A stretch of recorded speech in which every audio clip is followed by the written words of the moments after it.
박원순 서울시장 추천도서 7번째 강남의 탄생 한종수 강희용 지음. 이 책에는 우리가 잘 몰랐던 강남의 살아있는 역사가 담겨있다.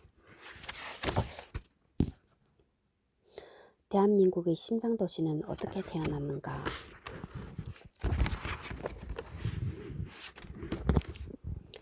(324페이지) 라이프주택 73, 74, 126, 288 롯데 89, 156 내지 158, 173, 249 롯데리아 86 롯데백화점 86, 88, 89 롯데월드 155 내지 158 룸살롱 196, 230 내지 235 237 말죽거리 35, 113, 116 213 내지 215 맥도날드 86, 182 맥쿼리 260, 261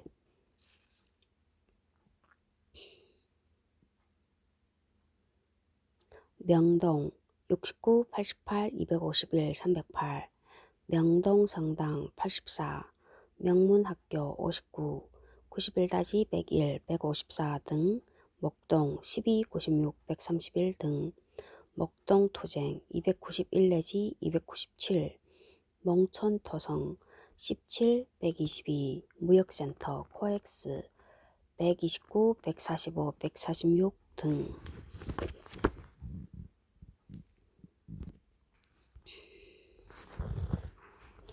그리하여 1970년대부터 1990년대에 걸쳐 경기고, 휘문고, 서울고, 경기여고, 숙명여고 등이 강남으로의 대이동을 시작했고 결과적으로 중앙고등학교부와 경복고등학교를 제외한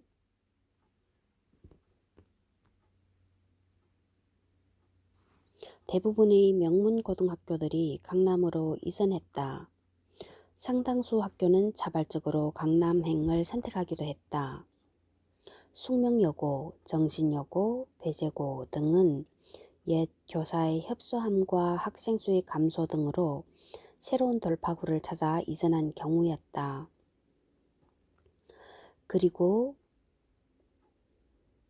강남으로 이전한 학교들은 모두 이른바 강남 8학군과 강남 교육특구를 형성하게 되었다. 배재고등학교는 막차를 타 다소 변방인 고덕동에 자리를 잡았다. 이에 비해 대학교의 경우에는 국립대학인 서울대학교와 서울교육대학교, 서울교대를 제외하고는 이전이 이루어지지 않았다. 다만 당국대학교가 흘릉 일대에 30만 평을 마련해 이전하려고 한 적이 있었는데 해당 지역이 그린벨트로 묶여 뜻을 이루지 못했다. 만약 실현되었다면 당국대는 강남 요일의 종합 사립대학으로 교세를 상당히 키울 수 있었을 것이다.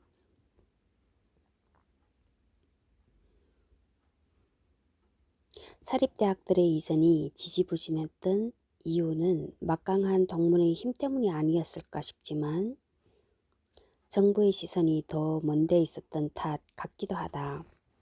정부는 사립대를 아예 강남도 아닌 경기도나 더 먼 지방으로 이전시키려고 했다. 그 결과 성균관대, 경희대, 한양대, 외국어대, 중앙대, 경기대, 명지대, 외국어대의 경우에는 경기도로 캠퍼스의 상당 부분이 이전했다. 고려대, 연세대, 건국대, 동국대, 홍익대 등은 아예 경기도를 넘어가서 지방 캠퍼스를 건립했다. 이는 학생 운동권의 약화를 노린 정책이었지만 운동권 세력이 지방에 확대되는 역효과를 낳기도 했다. 단적으로 운동권 세력이 약했던 여자 대학들이 지방 캠퍼스를 만들지 않았다는 사실이 정부의 의도를 증명해준다. 서울대학교는 동숭동의 물리대, 을지로 육가의 음대, 공릉동의 공대, 월곡동의 사범대, 소공동의 치대 등 캠퍼스가 분리되어 있었고 그마저도 포화 상태였다. 이것이 서울대가 관악 캠퍼스로 이전한 가장 큰 이유였다. 하지만 앞서 말한 정부 측 논리가 여기서도 반복되는데 가장 강력한 반체제 세력인 대학생, 그 중에서도 가장 상징성이 큰 서울대를 외진 곳으로 이전하여 학생운동의 위력을 반감시키려는 의도가 크게 작용했다고 한다. 강남이 아닌 관악으로 이전한 이유도 대학생들의 데모를 신시가가 아닌 그야말로 대학 캠퍼스 외에 아무것도 없는 외진 관악산 기슭에 가두어 두기 위해서였던 것이다. 1990년대 초 미얀마의 군부 독재 정권이 이를 본받아 수도 앙곤의 대학들을 지방으로 이전시켰다고 하니 새마을 운동만 외국에 수출되는 것은 아니었던 것 같다. 하지만 지금에 와서 보면 정부의 조치를 불순했다고 욕할 일만은 아닌 듯하다. 서울대학교마저 양재동이나 대치동쯤에 옮겨졌다고 생각해보라. 그랬다면 강남 집중이 더했을 테니 결과적으로 서울대가 관악에 자리 잡은 게 다행이 아닐까. 명문학교들의 개척시대. 명문학교들의 이전은 세월이 지난 후에는 다르게 기억되었다. 기득권자들이 강남으로 이동하면서 학교까지 다 가지고 갔다느니 그런 식으로 강남 주민들이 아파트 단지 단위로 동질적 거주 집단을 형성하는 선례를 만들었고 결국 중해동이나 목동 같은 중강남을 탄생시켰다는 설득력 있는 비난도 나왔다. 하지만 1970년 후반과 1980년대 초반에 허허벌판이었던 강남으로 이전했던 당사자들, 적어도 학교의 교사와 학생들이 겪었던 고생은 속된 말로 장난이 아니었다. 초기에 경기고 학생들은 체육 시간이나 교련 시간에 천지에 널려있는 돌을 주워야 했고 음마 아파트까지 왕복하는 교내 단축 마라톤을 할 때면 경찰의 도로 통제가 필요 없을 정도로 차 한 대 다니지 않는 오지에서 생활해야 했다. 당시 휴문고 교장이었던 김태식 씨의 증언이다. 주변 상황이 아주 열악했습니다. 우선 대중교통망이 제대로 되어 있질 않아 버스 노선이 별로 많지 않았죠. 그나마 학교 앞까지는 연결되지 않아 학생들이나 선생님들이 버스를 타려면 10여 분 거리의 테헤란로나 지금의 삼성역까지 걸어가야 했어요. 도로 포장도 되어 있지 않아 비가 올 것 같으면 진흙탕길을 걸어야 했고 가로등도 가설되지 않아서 불편이 이루 말할 수 없었지요.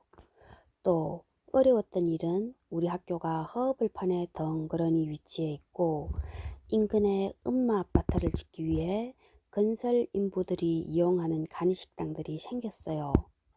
그런데 이 식당에서 어물을 제대로 처리하지 않아 악취가 나고 어물 주변에서 번식한 파리들이 교실, 특별실, 행정실에 날아다니고 천장과 벽에 시커멓게 붙어 있어 학생들의 위생과 수업에 지장이 많았습니다.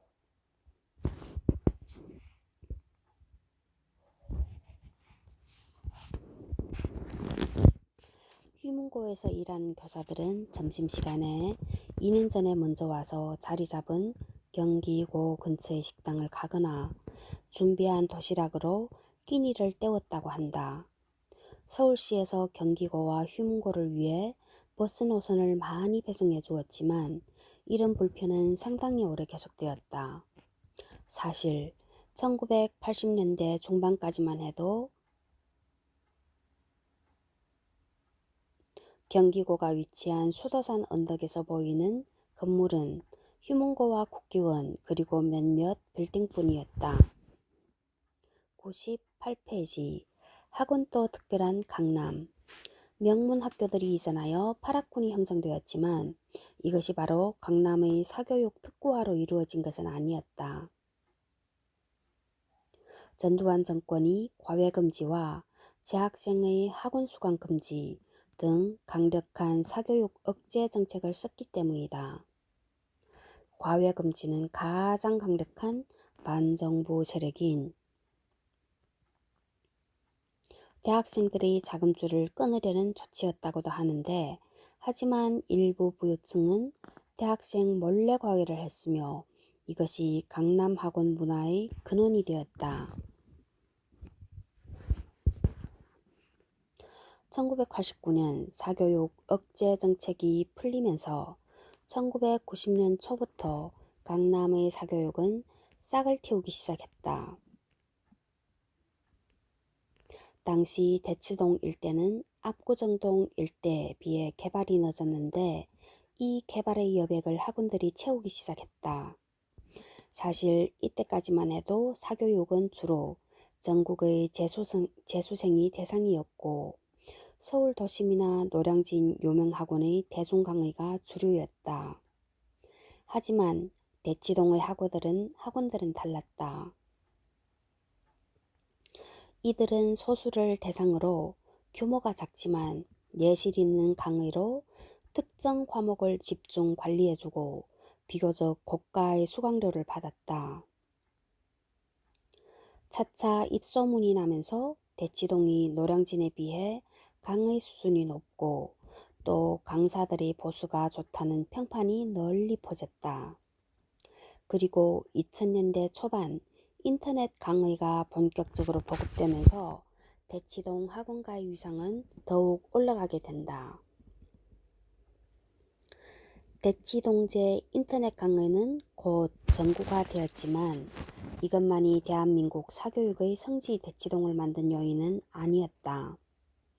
결정적인 계기는 1997년 외환 위기였다. 이때를 계기로 조직이 개인을 책임진다는 평생 직장 개념이 무너졌고 이를 목도하며 자라나는 세대들은 믿을 것은 자기 자신, 즉 스펙뿐이라고 생각하며 현실을 재정의하기 시작했다. 그 가운데 고등학생의 대학 진학률은 1990년 33.2%여서 2000년 68%로 2배 이상 올라갔다. 한국의 교육열이 아무리 높다고 해도 지나치게 높은 진학률인데 이 말은 대학 졸업장의 가치가 떨어진다는 의미이기도 했다. 대학 진학을 위해 더 많은 학생들이 학원에 들어오게 되었지만 그것만으로는 학원가의 호황을 설명하기에 모자라다.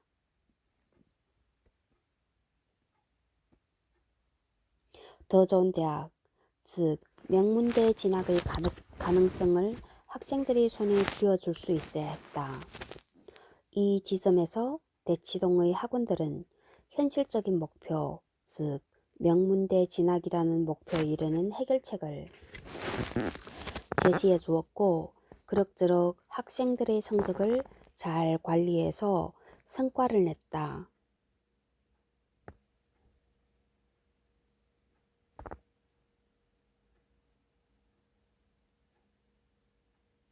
이리하여 대치동 학원들은 이전까지의 통념, 즉 학원은 공교육의 보완제에 불과하다라는 통념을 깨뜨리고 2000년대에 들어 공교육까지 흔드는 괴물이 되어갔다.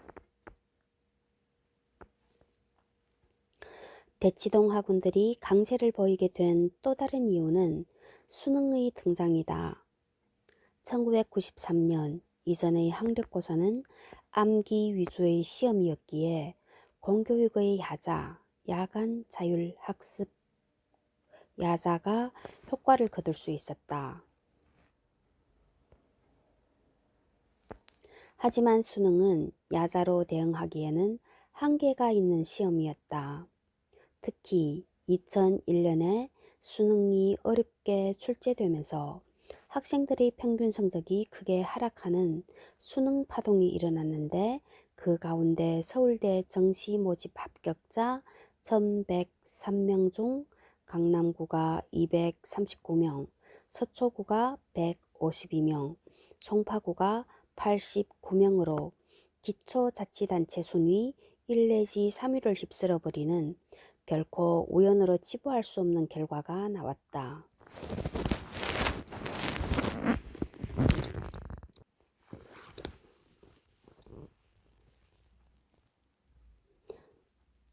이런 결과는 다시 강남 아파트값 상승과 강남 학원가 쏠림 현상으로 이어졌다.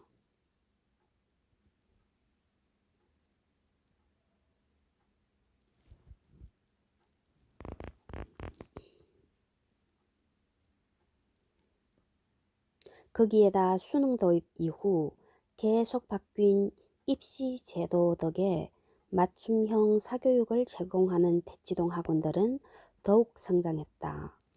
어느 정도냐 하면 심지어 학원을 들어가기 위한 학원이 생길 정도였다. 문제는 이런 방식의 사교육은 비용이 많이 들 수밖에 없다는 점이다. 실제로 강남 지역의 사교육 비용은 전국 평균의 3배가 넘는다고 한다.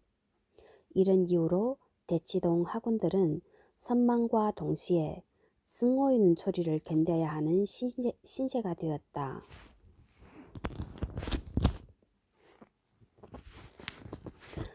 물론 사람들이 싫어하건 말건 돈 있는 학부모들과 학생들의 수요가 엄연히 존재하고 또 대치동 학원들이 그러한 요구에 충실히 부응하기 때문에 이들이 쉽게 무너지지는 않을 것이다.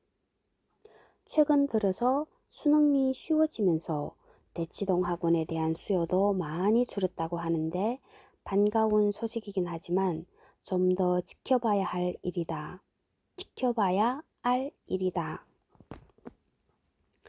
대치동 학원가는 영화 우락교 이티와 드라마 강남 엄마 따라잡기의 무대로 등장하기도 했다. 강남 엄마 따라잡기의 줄거리는 주인공인 엄마 하이라가 열연했다. 엄마가 새로 강남으로 이사까지 하며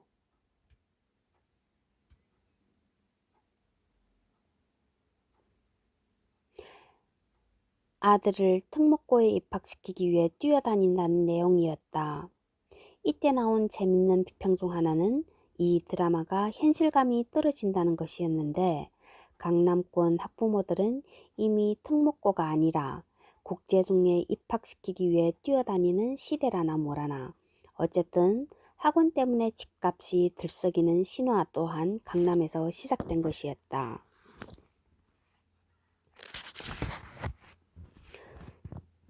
103페이지 개발 초기의 풍경 요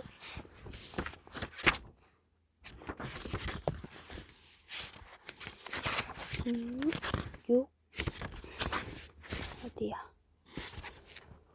초기 강남의 랜드마크들 초창기 강남을 노래하다 초기 거주자의 증언 제2부 더 커지는 강남 7. 아시안 게임과 올림픽 그리고 잠실 8. 더 커지는 강남 9. 강남의 부촌들 10. 강남의 허파들 11. 지난날의 그늘 103페이지 6. 개발 초기의 풍경 초기 강남의 랜드마크들 고유명사가 되어버린 뱅뱅 사거리는 서울 사람이라면 누구나 알고 있는 유명한 사거리다. 뱅뱅 사거리라는 이름은 청바지 브랜드 뱅뱅의 제조 회사인 뱅뱅 어페럴이 이 사거리에 매장을 차린 데에서 유래했다. 뱅뱅 브랜드로 첫 국산 청바지가 생산된 것은 1970년이었다.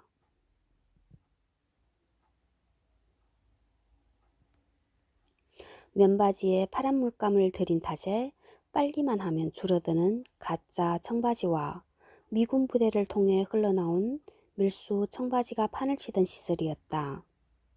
이때 제조사는 뱅뱅 어페럴의 전신인 제일 피복이었다. 국내 섬유업계의 대부, 청바지 전도사로 통하며 지금도 현역인 권종열 뱅뱅 어페럴 회장이 1961년 동대문 평화시장에서 시작한 의류 업체에 뿌리를 둔 회사였다. 뱅뱅은 본래 홍콩 브랜드로 영어의 총소리 표기에서 따온 것일 뿐 달리 특별한 뜻은 담겨 있지 않았다. 1960년대 의류업으로 성과를 높인 권종열 회장이 홍콩 뱅뱅이 폐업한 뒤 이 브랜드를 가져다 썼다고 한다. 당시에는 지금처럼 지적 재산권 규정이 엄격하지 않았다. 뱅뱅 브랜드가 폭발적인 인기를 끈 계기는 1982년의 교복 자율화 조치였다. 또 하나 뱅뱅의 성공 요인은 교복 자율화 마케팅에 있었다. 뱅뱅의 마케팅 전략에서 두드러진 점은 당대 최고의 톱스타를 광고 모델로 기용한 것이었다. 최고의 톱스타 82년 누구지?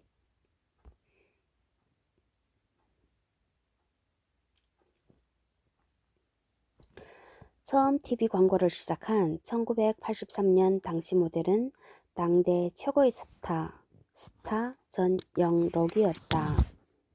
이 광고로 뱅뱅은 널리 명성을 얻었고 매장 앞 거리에 뱅뱅 사거리라는 이름이 붙었다. 세월이 지나 고층 건물들이 쏙쏙 들어서면서 4층짜리 뱅뱅 빌딩은 사거리의 랜드마크 자리를 내주었다. 특히 사거리 모퉁이에 들어선 대신증권 빌딩에 가렸는데 최근 뱅뱅 어페럴은 그것을 사들여 1층에 매장을 열었다. 여전히 대신증권 간판이 옥상에 걸려 있지만 어쩌면 곧 뱅뱅이 다시 사거리 랜드마크가 될지도 모르겠다.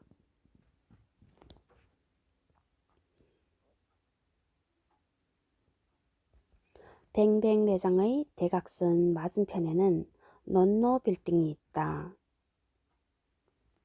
8층에 불과한 이 빌딩은 1978년에 준공되어 10여 년간 강남의 대표적인 건물로 자리 잡았다. 당시 별다른 건물이 없었던 강남의 랜드마크이기도 했지만 한국의 대중문화에서도 큰 역할을 해냈다. 논노 빌딩이라는 별명 자체가 잡지 논노의 대형 사진을 건물에 붙여서 생긴 것이었다.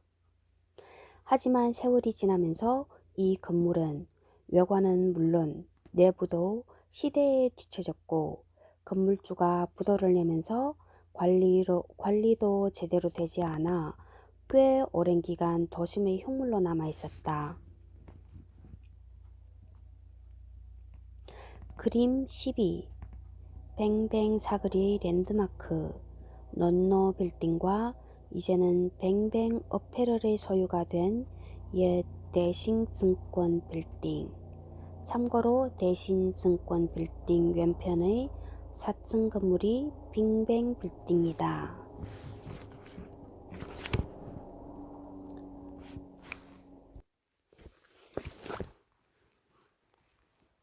그러다가 얼마 전에 골드만삭스 소속의 자산관리사가 이 빌딩을 매입해 대대적인 리모델링을 실시했다. 시대에 뒤떨어진 외관을 주위 환경에 맞게 새로 단장했을 뿐 아니라 내부 시설도 첨단 인텔리전트 빌딩 수준으로 변신시켰다. 논노 빌딩은 현재 유명 증권사 및 스타벅스 등 인지도가 높은 우량 입주자 유치에 성공해 수익을 내는 빌딩으로 변신했다. 이 건물 앞에는 준공 표지석조차 없는데 직접 찾아가 보면 비록 층수는 높지 않지만 넓은 대지를 차지한 건물임을 알 수 있다. 또 지난 세월 사람들이 눈에 어떻게 비쳤을지 그 비중도 가늠할 수 있다. 뱅뱅 사거리와 논노 빌딩은 강남 초기를 대표하기도 하지만 1980년대부터 시작된 청바지와 일본 문화 유입의 상징이기도 했다. 하지만 초기 강남에서 가장 눈에 띈 것은 강남구가 생기기도 전에 세워진 국기원이었다. 당시에는 국기원이 아니라 대한태권도협회 중앙도장이란 이름으로 1972년 11월 30일에 착공에 들어갔다. 물론 일대는 농지와 초가집밖에 없는 황량한 시골이었다. 건립 당시 국기원에는 모든 태권도인들의 염원이 담겨 있었다.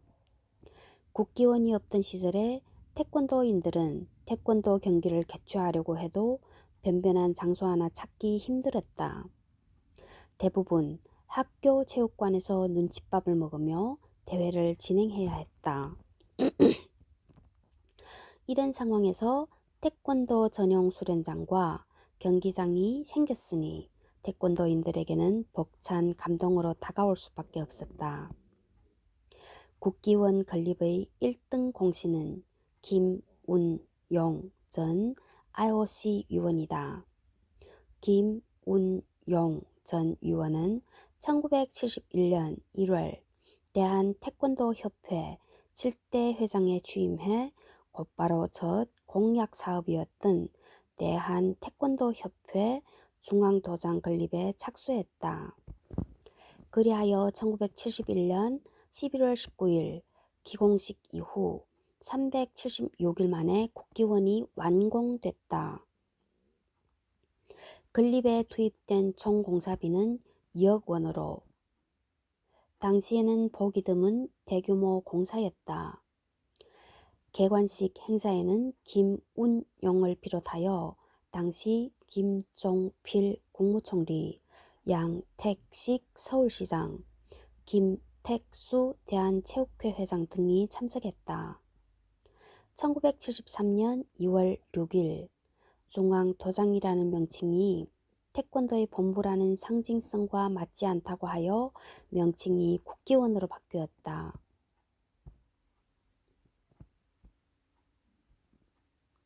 허허벌판에 서 있던 국기원 건물은 국민학생 시절 국기원을 방문했던 필자의 눈에 깊은 인상으로 남아있다.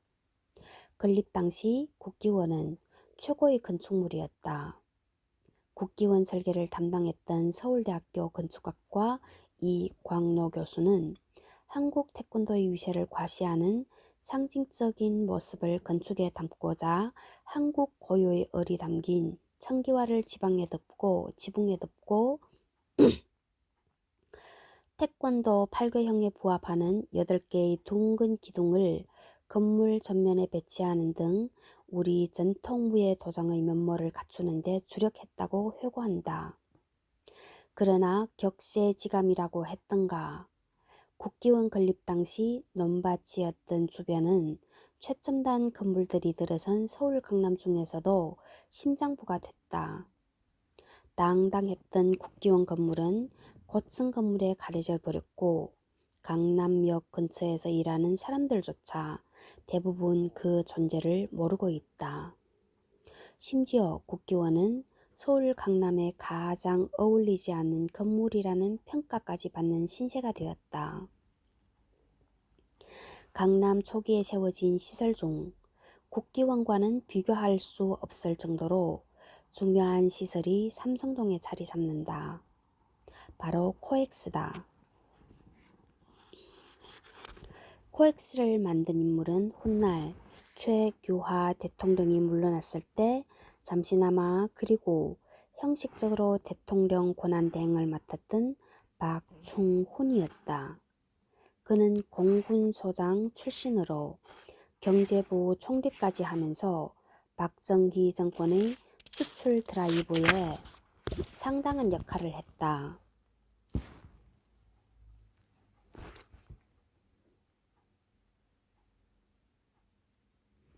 하지만 경부 고속도로 건설 현장에 한 번도 가지 않았다는 이유로 물러나야 했고, 대신 1973년에 한국무역협회장이 되었다. 절치부심하며 기회를 노린 그는 강남을 눈여겨보았다.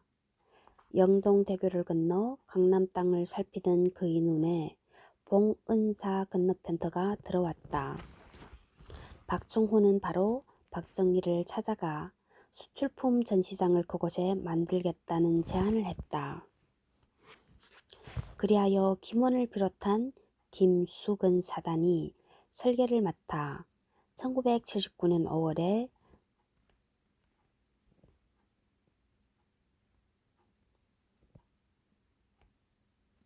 무역협회 전시공이 완공되었다.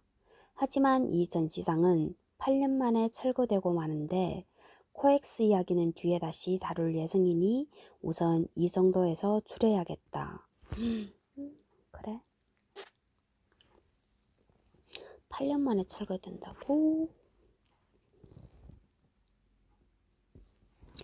앞의 건물들과 규모 면에서는 비교조차 되지 않지만 오래도록 강남의 랜드마크 자리를 지켜온 가게가 있었다.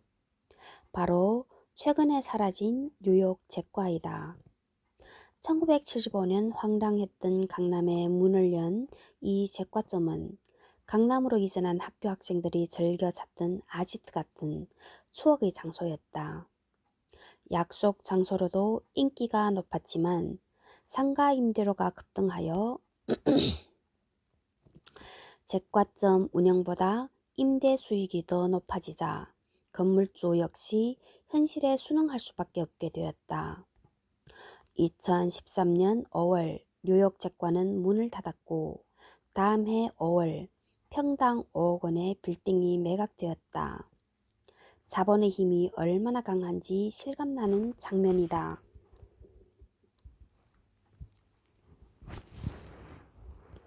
108페이지 초창기 강남을 노래하다. 사람이 모이면 그곳이 유행가의 공간이 되는 법이다. 앞서 이야기한 제3 한강교에 이어 초창기 강남을 노래한 곡들 중 대표 주자는 역시 1982년에 발표된 윤수일의 아파트다.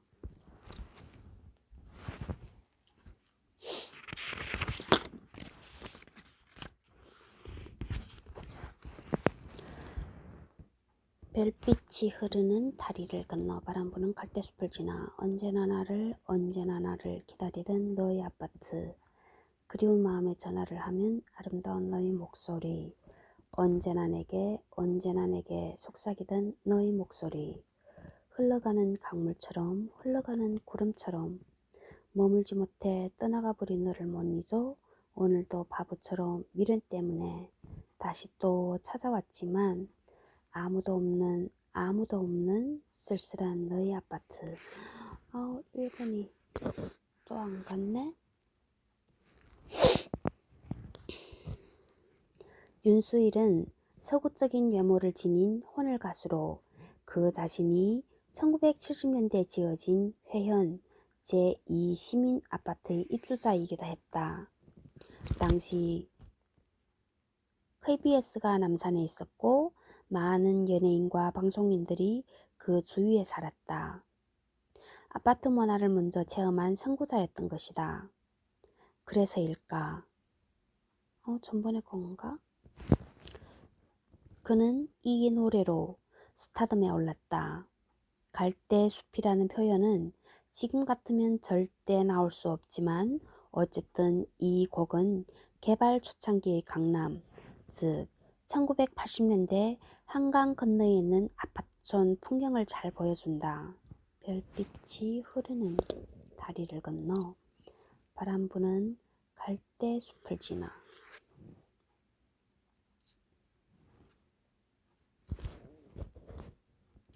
누군가는 이 곡의 아파트가 여의도 시범 아파트라 하고 또 누구는 압구정동 현대 아파트라고 주장하기도 하지만 어쨌든 매력적인 그네가 사는 곳, 그네와 연애를 하던 곳, 그리고 이제는 만나주지 않는 그녀를 하염없이 기다리던 곳이 바로 강남의 아파트였다. 혹자는 아무도 없는 쓸쓸한 너의 아파트라는 가사를 두고 그 이유를 당시 강남 풍경에 빗대어 추리하기도 했다. 위장 전입자의 집일까? 아니면 야반 도주한 빚쟁이의 집일까? 그것도 아니면 경매 집행 방해범의 집일까? 윤수일의 아파트는 당대 가요계의 흐름, 즉 나훈아의 고향역, 남진의 님과 함께 같은 주로 고단한 도시생활 속에서 고향을 그리워하는 곡들이 주름 잡던 흐름을 바꾸었다는 데에도 큰 의미가 있다. 1980년대 초 이미 아파트가 사람들이 동경의 대상이자 사회문화적 현상으로 자리 잡았음을 보여주는 노래가 바로 윤수일의 아파트였다. 그는 터미널이란 노래도 발표했는데 여기서도 정서의 변화가 확인된다. 대전 블루스 같은 예전 트로트에는 이별의 공간으로 주로 기차역이 등장했다면 이제는 터미널이 이별의 공간으로 자리 잡기 시작했다. 고속버스 차창 너머 외로운 소녀 울고 있네. 소년이 아니고 소녀네. 가지 말라고 곁에 있어달라고 애원하며 흐느끼네. 기약 없이 서울로 가는 모시매가 너무 야속해. 차창을 두드리며 오네. 땅바닥에 주저앉아 오네. 터미널엔 비가 오네. 마지막으로 1989년에 발표된 문희옥의 사랑의 거리를 보자.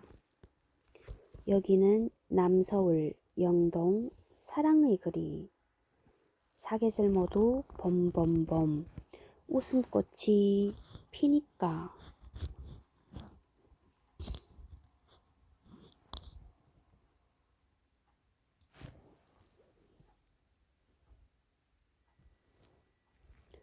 외롭거나 쓸쓸할 때는 누구라도 한 번쯤은 찾아오세요. 아, 여기는 사랑을 꽃피는 남서울 영동 사랑의 거리. 여기서 남서울 영동 사랑의 거리란 가사가 나온다. 남서울 영동 사랑의 거리.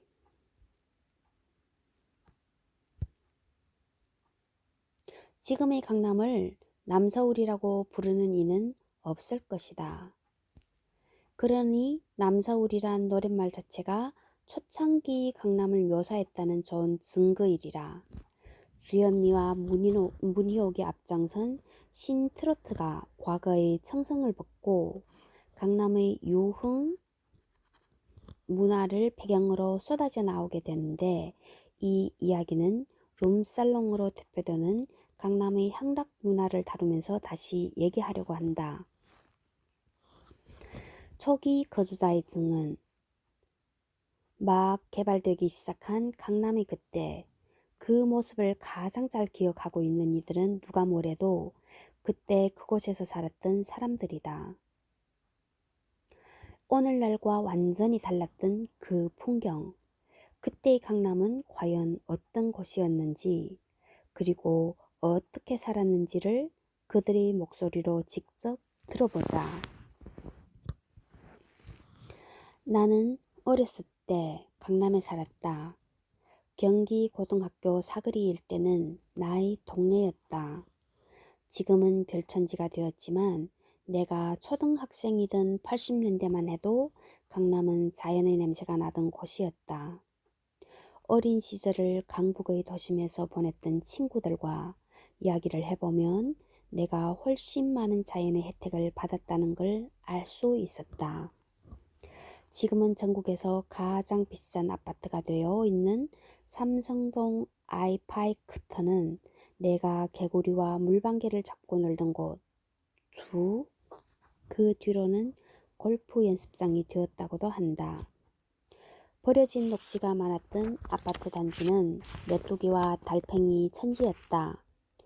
소박한 절이었던 봉은사에 놀러가 연못에 살고 있는 커다란 우렁이를 잡았고 지금의 청담공원이 그저 야트막한 야산이었을 때 군데군데 버려진 무덤들을 밟고 다니며 전쟁놀이를 했다. 겨울이 되면 세상은 눈밭이 되었고 몇몇 밭들은 물을 채워 스케이트장으로 운영되기도 했다.